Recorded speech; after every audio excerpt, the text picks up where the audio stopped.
Shalom, giving all praises unto Yahweh, Bahasham, Yahweh Shai, Bahasham, Raha, Hodash. Honors be to the elect elders of the nation of Israel that do labor and teach the truth and sincerity. Shalom to you, Akim, you hopeful elect on the highway and the hedges, making your body a living sacrifice according to Romans 12 and verse 1. Shalom to you, sincere believers as well, which consist of men and women. Shalom, Brakatham, and as always, Abad Babal. Discretion be unto Babylon, which is, the land of confusion. So this is your brother Zakar Aban coming back with another video. This will be going into the meaning of giants, right? Which, they also called the Nephilim, right? Which is ultimately speaking about, the fall of the sons of God. The sons of God today, in modern day terms, now are who, the Israelites, the prince of the power. Okay, that just to sum it up. So we're gonna read a little bit of this, and that be pretty much it. And pretty much what brought me here was someone left on my comment board on my live about 2 days ago. Pretty much questioning about the sons of God and the fall and all of that. So Lord's will, pretty much bring it out, and I don't want to be edifying. So this is Genesis 6 and verse 1. It says, there were giants in the earth in those days. Now real quick, let's stop there. All right, now it says there were giants in the earth in those days. Now, when we read these scriptures, we got to keep in mind that the Most High speaks in similitudes, he speaks in parables, and he speaks in dark sayings. And the reason for that, even the disciples asked Yahweh Shai, why do you speak like this in the book of Matthew chapter 13? And he said, what? Because it's given to you to know, right? So real quick, let's prove something real fast as far as saying he speaks in dark sayings. Okay, and then I'm gonna get a little more into it. I don't want to zah. So this is Psalm 78 and verse 1. It says, give ear, O my people, to my law, incline your ears to the words of my mouth. I will open my mouth in a parable. I will utter dark sayings of old. All right. So in the NLT, if I would speak to you in a parable, I would teach you hidden lessons from our past. So once again, these are what called dark sayings. And let's go for that word for parable. It says byword, similitude, something similar to parable, poem. Let's see what else. Strong's H4912. Mashal. All right, which is it says proverbs and bywords, right? Cool. So now let's go back to Genesis 6. I will make that quick point. It says there were giants in the earth in those days. So we understand that now the Most High speaks of what? In dark sayings. Okay, and he only reveals the secrets to his servants and prophets. Now, when the Most High also speaks, it's a lot of what they'll call today, it's like hip talk and particular slang. So let's go here and let's prove it. So right here it says, as you can see at top, just type it on Google, it says giant slang, saying giant slang. And right in that word slang, it is pretty much means, if we can go into it, like a social group. So let's read this. And it says the phrase giant can be used as slang to describe something or someone that is extremely large, important, or successful. All right, so when we read about giants in the book of Genesis 6 and verse 4, it's really talking about, as we continue to read, these sons of God being what, having a certain status, being extremely revered, being extremely famous, what you have today. You got Jakes, so-called Negroes, so-called Native Americans and Hispanics that say that they are a giant in their particular field, meaning whatever they do, they call themselves what? A giant, right? They used to refer to the singer, the entertainer Michael Jackson as a giant, just to give that example. Why? Because he was very dominant in that particular field that he did. It says the phrase giant can be used as slang to describe something or someone that is extremely large, important, or successful. It can also refer to something that is remarkably great or impressive in some way. All right. So these sons of God, which are, now, called what the Israelites, are what remarkably great or impressive in some way. So what you are, what, like a giant. Okay. Look at the athletes of our nation. Okay. Look at, the boxing, right? The Mayweathers, Mayweather, he would be considered like a giant, although he's only like what, 5'8". He would be considered a giant in that particular sport of boxing. He was very dominant. He was very, famous, right? Mike Tyson, Muhammad Ali, these type of men. Okay. The basketball as well. So different sports, just using that example, they will be considered what, these giants and these very famous and well-known men. Why? Because they are impressive. All right. And, it can go into status as well.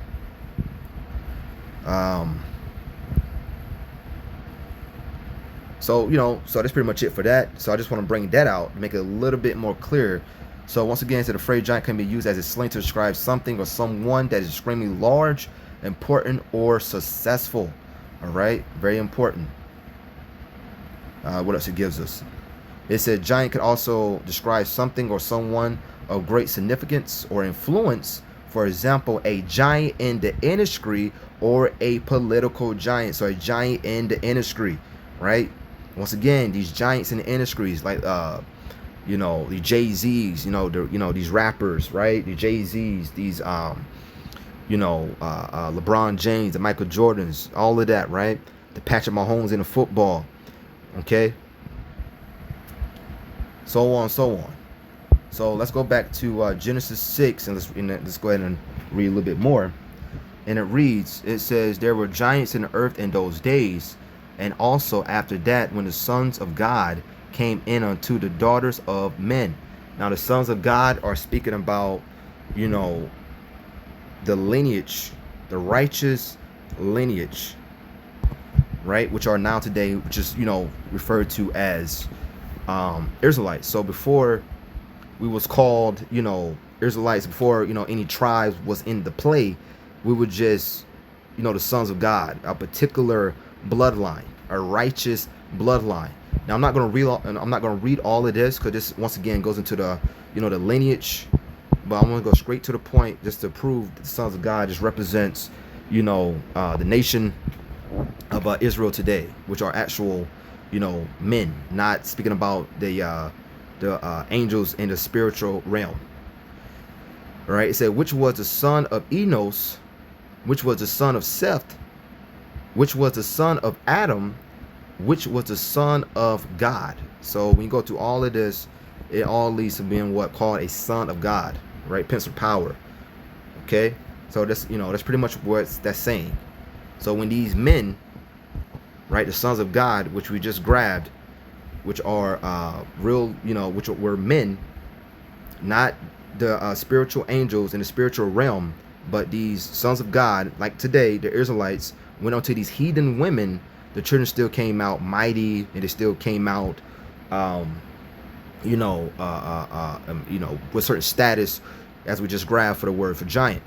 So it said there were giants in the earth in those days, and that also after that, when the sons of God came in unto the daughters of men, and they bare children to them, the same became mighty men, which were of old, men of renowned. Okay, and to prove, and just to give first thing that comes to my mind through the spirit is, for example, like Ruth. Ruth was a Moabite, but she, when you go to the history, then Boaz took her. When you go to the customs and all of that, Boaz took her, took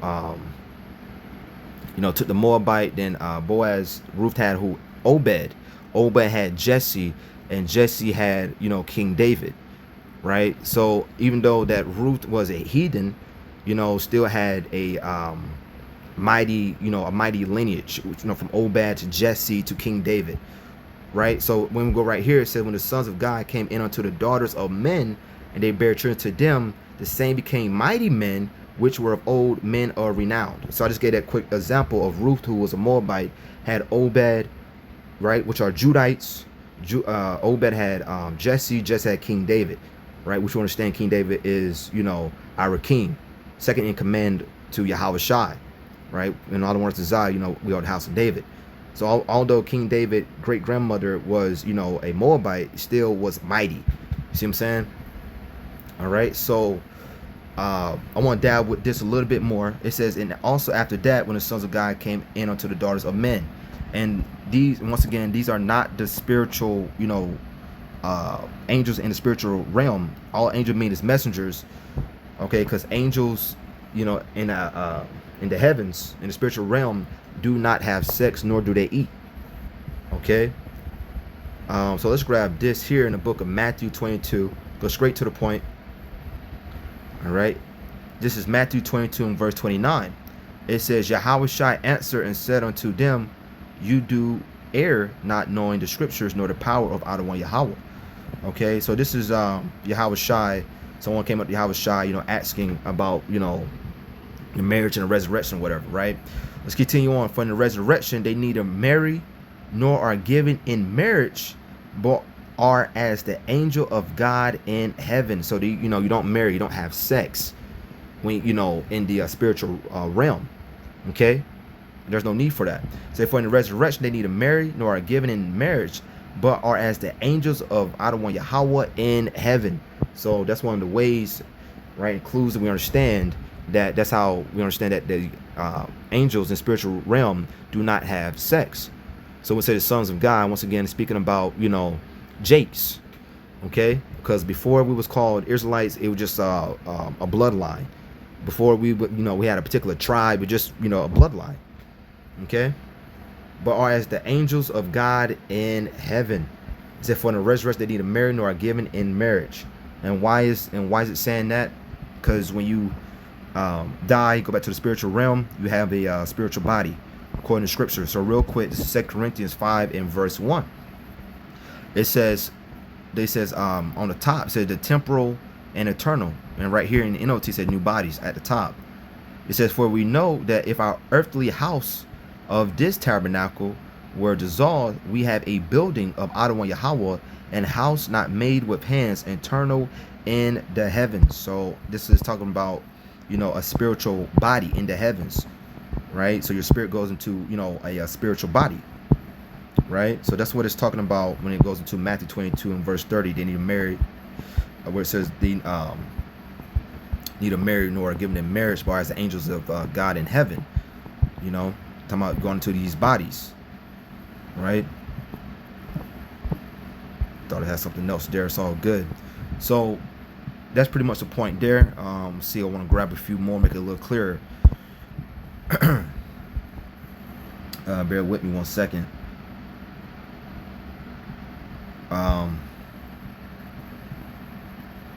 It said they bear true to them, and the same became mighty men which were of old renowned. Okay, so these men that, you know, so as we continue to read, these angels, as it says in the book of Jude, let's go here.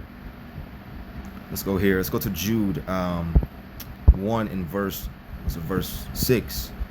All right, because, you know, once again, a lot of people like to use these scriptures and pretty much make a whole fables and, you know, make believe out of it. So this is Jude 1 in verse 6. And it reads, and the angels which kept not their first estate, but left their own habitation, he had reserved in everlasting chains under darkness unto the judgment day of the great, to the judgment of the great day. All right, Salakia.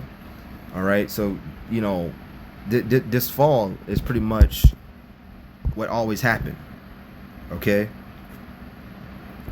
as far as us, you know, how we be on top ruling, but then what happens? You know, we start worshiping other gods, we start following the ways and the customs of the heathen, then we fall from our heaven, right, from our royal position to being debased, to being low, to being, you know, looked down upon. And here's it is right here. So this is that fall. This is that, you know, example of the fallen, as they say, in the fallen angels, which is, you know, us falling from our royal position, from our top position. It says, Lamentations 2 in verse 1, how have the Adonai Yahweh covered the daughter of Zion with a cloud in his anger? All right, and daughter of Zion, real quick, Jerusalem and Zion, all these are, you know, represents the nation of Israel. Okay, Jerusalem, you know, which is, and Zion, which means monument, is likened unto what commonly, in a delicate woman, the book of Jeremiah, chapter 6. And also Jerusalem and Zion is a people before it is a place in the book of 2nd Maccabees, should be 5 and verse 19. How have the Adonai Yahweh covered the daughter of Zion with a cloud in his anger, and cast down from heaven onto the earth the beauty of Israel, Yasharallah, and remember not his footstool in the day of his anger. So when it says down from heaven, it's speaking about what? That top position. All right, that top position. Because when you see how, once again, Jake, when they win something, they say, man, I'm in heaven. Or when Jake is living a luxury life, they say, it feels like I'm in heaven. Why? Because you got a certain status. You got a certain position. Okay? It says, the Adonai Yahweh in his anger has cast a dark shadow over beautiful Jerusalem. The fairest of Israel's cities lies in the dust, thrown down from the heights of heaven. In his day of great anger, the Adonai Yahweh has shown no mercy even to his temple. Meaning what? To the people, all right, of Yasharallah, which is also, which is the Hebrew word for Israel. So Jude, it's only 1 chapter, verse 6, once again, and it says, and the angels which kept not their first estate, but left their own habitation. So these are that giants, right? And we grab the word for giant. Let's grab it one more time, make it clear. It says the phrase giant can be used as a slang to describe something or someone that is extremely large, important, or successful. It can also refer to something that is remarkably great or impressive in some way. So these giants, which are, the sons of God, or Jakes today, right? Israel, that had a certain status, a certain, royal position, renowned, famous, just great, important. We fell from that position of being great, important, being, our royal position, to now just being downtrodden.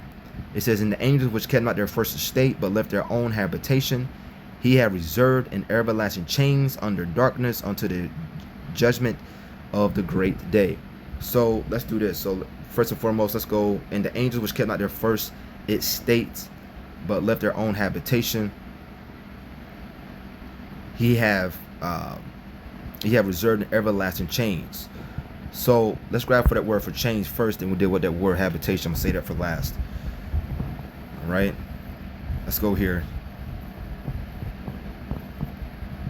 Strong's G 3613. Oiketerion. Salakia, I want to grab this word for chain. Salakia.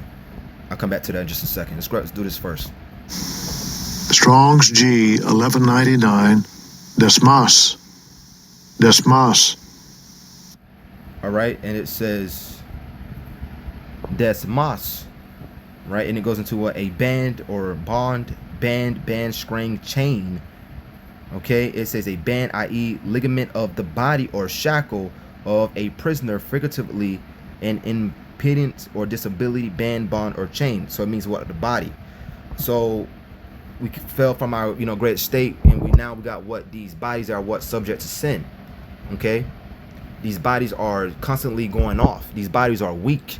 Let's go here to prove it. So when it's going to these chains, meaning what? These bodies. All right, we are chained to these sinful bodies. And make it clear, let's go to the book of Matthew 26 and verse 41. This in red lettering. This is Yahweh Shah speaking. Watch and pray that you enter not into temptation. The spirit indeed is willing, but the flesh is weak. Right? NOT, keep watch and pray so that you will not give in to temptation. For the spirit is willing, but the body is weak. That's pretty clear. All right, so the body is weak. So when we go to the word chain, desmos, right? It means, chains. Bound, it says band, bond, and it also goes into what? The body. So being chained to these sinful, weak bodies. That's why we have to be changed. As it says in the book of 1 Corinthians 15 and verse, go ahead and grab it. 1 Corinthians 15 and verse 52, it says, in a moment, in the twinkling of an eye, at the last trump, for the trumpet shall sound, and the dead shall be raised incorruptible, and we shall be changed. Why do we have to be changed from these bodies, which are, as it's said in the scriptures, likened to what? Chains. Okay, because they're weak. And it says under darkness until the judgment of the great day. All right, that under darkness meaning what? Let's go here to the book of Matthew. All right, so we're just gonna do Matthew 13, and that judgment of the great day is coming of Yahweh Shai. So it's Matthew 13. Let's start at verse 15 and read down to 17. Okay, it says, "For this people heart is waxed gross, and their eyes are dull of hearing." So like in their ears are dull of hearing. So when it says their heart, meaning what, your mind, you are not able to comprehend what's going on. It says, "For this people heart is waxed gross, and their ears are dull of hearing, and their eyes they have closed." So, that's that under darkness, right? Just give an example. That's the under darkness. You not being able to see, right? You not be able to comprehend what not be able to hear, not be able to comprehend, you not being able to see. Not literal that you can't see, but meaning that you can't see what's going on. You you are spiritually blind. All right? You just out there. Their ears are dull of hearing, and their eyes they have closed, lest at any time they should see with their eyes and hear with their ears, and should understand with their heart, and should be converted. Converted means return, and I shall heal them. And this healing starts with the word. All right, being able to receive his word. Okay? But blessed are your eyes, for they see, and your ears, for they hear. This is speaking about the ones that the Most High has already preordained to receive, his word. Which is, the word who is Yahweh Shai. So when you receive the word, you are literally receiving Yahweh Shai. All right, he's called what? The word. "For verily I say unto you that many prophets and righteous men have." Okay, it's going to something else. But the point is, right here, where it says, "For this people heart is waxed gross, and their ears are dull of hearing, and their eyes have they closed." Once again, under darkness in Jude, 1 and 6, just meaning what they, our people not being able to see. All right, so let's grab one more. Matthew 4. I think the point pretty much made. Let's go right here. Matthew 4 and verse 16 and 17. All right. It says, "The people which sat in darkness saw great light." The people that sat in darkness saw great light. So sat in darkness, and that was all of us. Okay, we all was, raised in some type of religion, customs, and following the ways of the heathen, which is that darkness. But now the Most High has a certain number, right, of people being able to receive what's going on, which are called the house of David, the elect. "And to them which sat in the region and shadow of death, light is sprung up." And this light goes to knowledge, the understanding. Once again, be able to receive the word, which ultimately meaning be able to, receive Yahweh Shai. "Death, light is sprung up. From that time, Yahweh Shai began to preach and to say, repent, for the kingdom of heaven is at hand." Right? For the kingdom of heaven is at hand. That pretty much sums it up for Jude 1 and 6, where it says right here, "Darkness unto the judgment day of the darkness to the judgment of the great day." All right, meaning that great day. Okay, speaking about the coming of Yahweh Shai. When he's coming, not to make, peace, as it says in the book of Matthew 10. He's coming to do what? Bring, straight judgment and deliverance. Okay? "For the kingdom of heaven is at hand." So, that's pretty much the point there. Right? So that's pretty much the point there.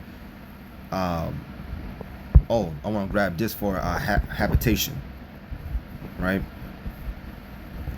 Where it says, "And the angel was kept not their first estate, but left their own habitation." Now, when we go to that word for habitation, that goes into, once again, these bodies. Strong's G 3613. Oiketerion. Oiketerion. It says a dwelling place, habitation of the body, as a dwelling place for the spirit. So when we go into, our history, we saw how we was, it goes from 800 years to eventually, living to about 100 something years, and so on, so on. So we saw how we got weaker and weaker and weaker, right? Why? Because we are in these bodies that are subject to sin, right? We are in these weak bodies, as it says in the book of Matthew 26 and verse 41. "The spirit is willing, but the flesh is weak." All right, say dwelling place, habitation of the body, as a dwelling place for the spirit. So when it reads, "And the angel was kept not their first estate, but left their own habitation," right? You left you know, that glorious, you know what I'm saying, you know, body. Now we in this sinful bodies that have to be changed. So let's go here, 2 Corinthians 5 and verse 1. It says, for we know that if our earthly house of this tabernacle were dissolved, we have a building of Adonai Yahweh, and house not made with hands, eternal in the heavens. All right. For in this we groan earnestly, desiring to be clothed upon with our house, which is from heaven. All right. Once again, you know, these bodies, which are, you know, on Ratazah, we be those, you know, believers that be beamed up first on the chariots. Okay, there will be, you know, we'll go straight into those bodies, man. It says, if so be that being clothed, we shall not be found naked. For we that are in this tabernacle do groan, being burdened, not for that we will be underclothed, but clothed upon that morality might be swallowed up of life. All right, why can we groan these bodies, man? Okay, once again, you know, I'm gonna keep saying it, these bodies are subject just to go off. You know, we think evil thoughts, we think evil things, right? That's why we have to be changed.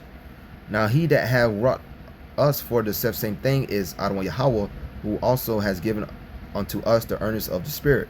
All right, so that's pretty much there. You know, I just want to make that point about, you know, these bodies. All right, so when you go to the word giant, once again, it is, you know, going to the status, you know, significance, famous, you know, so on, so on. So the sons of God was once, you know, looked at in great esteem, right? But now has fallen from what? Have fallen from that heaven, as we grabbed it here in the book of Lamentation, chapter 2 and verse 1.